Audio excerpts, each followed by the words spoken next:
I told you that this dark god, the most powerful, fearsome, terrible, and insanity-inducing of all H.P. Lovecraft's creations, actually exists? Born in 1890, H.P. Lovecraft was an American writer and the father of cosmic horror that centers around terrifying cosmic deities known as the Great Old Ones and the even more powerful Outer Gods. It is man's relation to the cosmos which alone arouses in me the spark of creative imagination.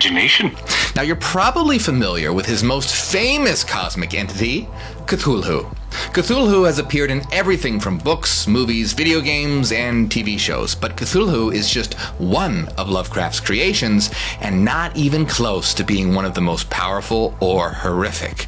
There's a lot more, like Dagon and Hastur the Unspeakable, the King in Yellow. But according to the Lovecraft mythos, all these entities, Cthulhu, Dagon, the King in Yellow, they're known as the Great Old Ones, and are nothing compared to the Outer Gods. If the Great Old Ones are like demons or angels, then the Outer Gods are like God and the devil. But there's one Outer God that's above all the rest, the father of all Outer Gods, and it's responsible for your existence. This dark God, this secret God, is the origin of the universe and will be its end. But the truth is, the most powerful and terrifying of all of Lovecraft's creations isn't a creation at all, because it actually exists. Now, I know what you're thinking. How the hell is it possible that some monster that H.P. Lovecraft thought up actually exists? That's crazy. But not so fast, because what if I told you that evidence for its existence exists in ancient secret books, banned by the church, as well as in philosophy, secret societies, and modern science? Not only that, but some of the most intelligent people in history believed that it exists. I'm going to explain all of this, but first, let's discover what this terrifying god is. The name of this god is Azathoth, and in the Lovecraftian mythos, it's the ruler of all outer gods, and everything is born from it. But there's something very strange about this god.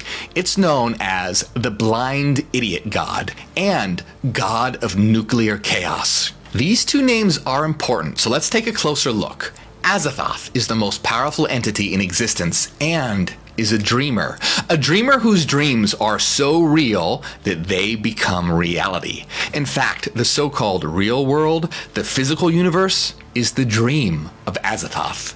All people, all worlds, all creatures, all of existence is Azathoth's dream. And if Azathoth is real, and I'm going to show you that it is, then that means that everything around you, and even you yourself, are the dream of Azathoth. I have often wondered if the majority of mankind ever paused to reflect upon the occasionally titanic significance of dreams, and whose vaguely disquieting effect suggests possible minute glimpses into a sphere of mental existence no less important than that of physical life. According to Lovecraft, Azathoth is beyond matter and time and outside of thought and existence. It's the dreaming god whose dream is the universe. So why is he called the Blind Idiot God? Because Azathoth is completely unaware that it's dreaming. Even though it created existence through its dream, it's completely unaware that it did. It's sleeping, mindless, and unconscious. Now, if you think about this, this makes sense, because when you go to sleep and dream, you generate an entire dream world from your thought, but you have no idea that you did, or that you're even dreaming. Azathoth is totally omnipotent and created existence, but it's blind to the fact that it did. Totally oblivious to the worlds and beings within its dream. This is why it's called the Blind Idiot God. Azathoth can never be destroyed because it exists beyond the concepts of destruction, mortals, strength, and speed, because those are merely its dream. Azathoth is also known as the god of nuclear chaos, but this doesn't refer to nuclear energy. It refers to Azathoth's position as the nucleus of the universe, the very core of existence. Azathoth is the center, the origin of the universe, and outside of it. Just like when you dream, you are the dream's creator, but you're also inside the dream and outside of it as the sleeping dreamer.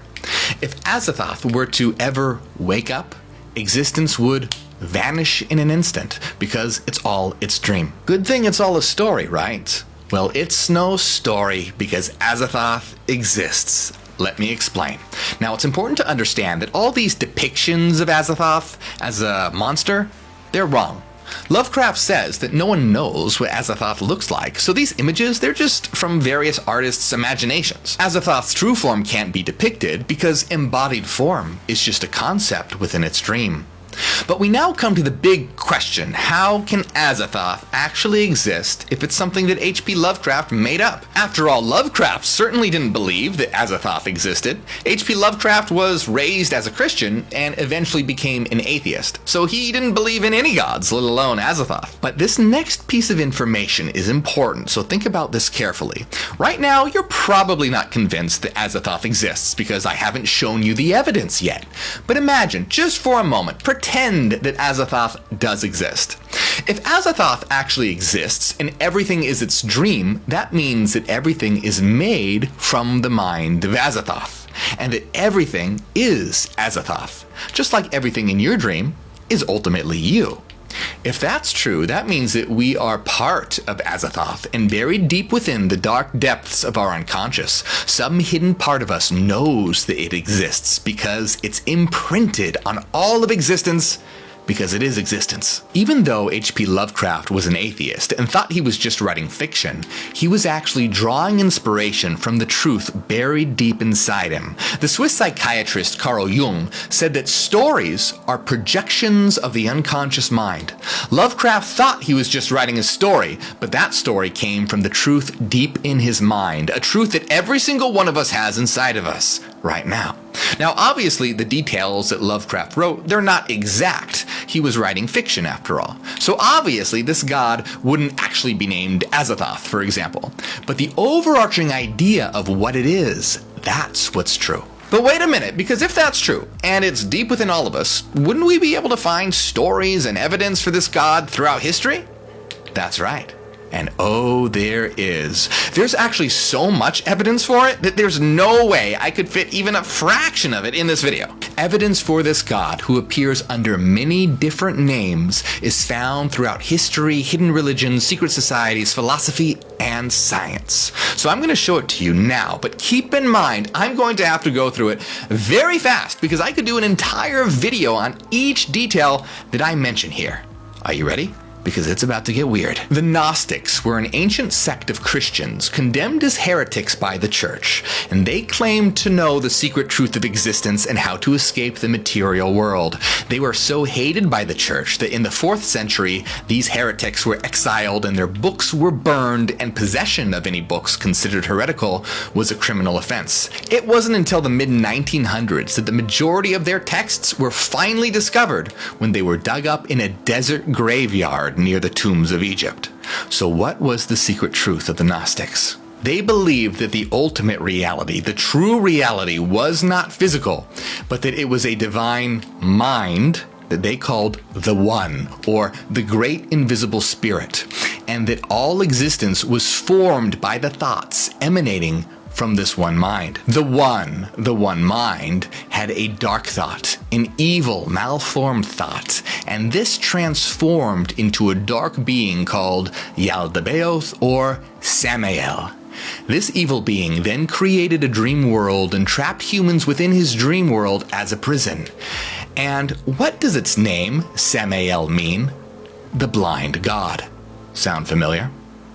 Why were the Gnostics so hated by the church? Because they believed that the Christian God was the blind God that trapped humanity within its dream world. The Gnostics believed that they knew how to escape the dream, and at the end of this video, I'll explain exactly how to escape. But first, there's a lot more to this. The philosopher Bishop Berkeley put forward his philosophy that he called immaterialism, in which he argues that everything in existence are simply ideas in the mind of an all-powerful God, simply thoughts in this entity's dream, a God, an entity that he calls omnipresent eternal mind, who controls everything. The philosopher and discoverer of calculus, Leibniz, believed that reality was not actually physical, but a realm of mind, and everything is controlled and created like thoughts through the mind of God. The philosopher Hegel believed that existence was nothing but an eternal mind he called the absolute, that has no knowledge of what it is or any kind of self-awareness, but unconsciously generates the dream world of the universe, including all of us, to begin to understand itself through its own dream. A form of Hinduism known as Advaita Vedanta says that the god Brahman is the only true fundamental reality, and Brahman is pure consciousness and all else is an illusion or Maya. Everything depends on the pure consciousness, the pure mind of Brahman for its existence. Almost all of these systems and thinkers throughout history believed that reality was not physical, that it was mental, and somehow controlled or originated from the thoughts of a divine, eternal being. Additionally, they believed that there was a way to wake up or escape, and the way to do it is almost identical for all of them, and I'm going to show you exactly how.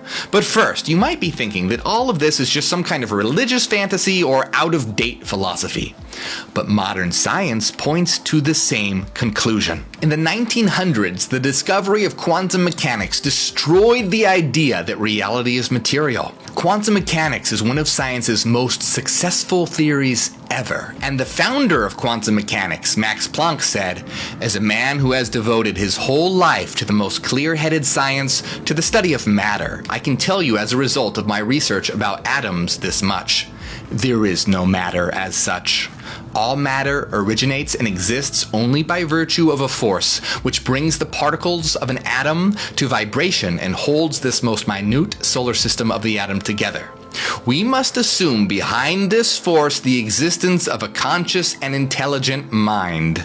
This mind is the matrix of all matter." Schrödinger, famous for the Schrödinger equation and Schrödinger's cat thought experiment, believed that mind was the fundamental reality, and Heisenberg said that the ultimate reality was ideas or forms. In fact, there is a crisis in science because reality can no longer be explained in terms of matter. Neurosurgeon Michael Egnor has completely abandoned materialism because he states that there is no possible way that the brain can account for consciousness, and he believes that ultimate reality is more like a mind than anything physical. There is so much more, but we have to move on because it's about to get insane. The idea that we all exist within the dream of an unconscious mind has permeated throughout history. It's found everywhere, throughout hidden knowledge, religion, philosophy, to science. And it doesn't matter whether it's called the Great Invisible Spirit, the One, Brahman, the Absolute, or Azathoth. It's all describing the same thing. Now, this might seem terrifying and horrible. It was the unconscious inspiration for H.P. Lovecraft's Darkest God, after all. But there's something crucial that you must know, because there's a way to transcend all of this. And many of the philosophies and religions that I've mentioned all describe more or less the same way to liberation. Here's how to escape. Think about this carefully. Lovecraft describes Azathoth as being completely unconscious and blind to the fact that it exists and that it's dreaming. But if everything is the dream of Azathoth, that means that everything is made of Azathoth. That means that you and I and everyone are a part of Azathoth, and that we are literally its consciousness. It doesn't know that it's dreaming because we are it. Think about it. There is nothing that is not Azathoth because everything is its dream. That includes your consciousness right now. Azathoth doesn't realize that it's dreaming because you are Azathoth, and you don't realize that you are dreaming right now. Let me explain. As I mentioned earlier, the philosopher Hegel calls this being the absolute. The absolute is completely unconscious to what it is, and it generates a dream world without realizing it did so, just like you don't realize you generate a dream when you go to sleep at night. In this dream world that we perceive as the physical world, generated by the absolute, it unknowingly inserts itself into its dream through human beings. When humans study the world and each other through religion, philosophy, and science, this is the absolute studying itself through itself without knowing what it's doing until it finally realized that it is everything and that it is the dreamer. And it realizes that when you realize that, because it is you. See, Lovecraft describes this as horrifying, but it isn't actually. It's only horrifying when humans don't realize what they are. That's when they are the blind idiot god, and they destroy each other because they don't know what they are. But we can open our eyes and finally see. Right now, it's like we're living in a Lovecraftian horror story, but we can change all of that. This story can have a beautiful ending. Once we and all of humanity realizes what we are, we become lucid in this dream and realize that we're all in this together and that we are the god of this dream. Instead of going to war, killing, and hating each other, we can begin to transform this nightmare into a brilliant dream when we realize that we are the dreamer and we can create whatever we want. We can transform this world, dream other dreams, and enter domains of pure mind beyond space and time. There is nothing outside the absolute. The absolute doesn't have some kind of physical body in a higher reality. Reality is the absolute, which is an immaterial, eternal mind and nothing more. And that is what we are. We are eternal, and we've unconsciously generated a dream world, which humanity thinks is physical reality, to explore ourselves and to ultimately come to consciousness of what we are. That's happening right now as you watch this video. This is a new level of consciousness beyond self-awareness that humanity must evolve to. This is hyper-awareness. Are you ready to become lucid and realize what you are, what we are, and help us shape this dream? It's time to wake up. Make sure you like and subscribe. Even something as simple as hitting like, it spreads this information and helps wake up the world. Now, there's so much more information that I couldn't fit in this video, so check out my other videos like this one that shows that the Matrix movies are based on the same thing. Now, if you have ever gotten something or learned something from my videos, consider supporting on Patreon. When you help me out, I can help you out, and we can help the world out. You'll also get access to our weekly secret live streams, hidden Discord server, The Citadel, and a lot more. My name is Morg, and I am Hyperion. Hail New Terra.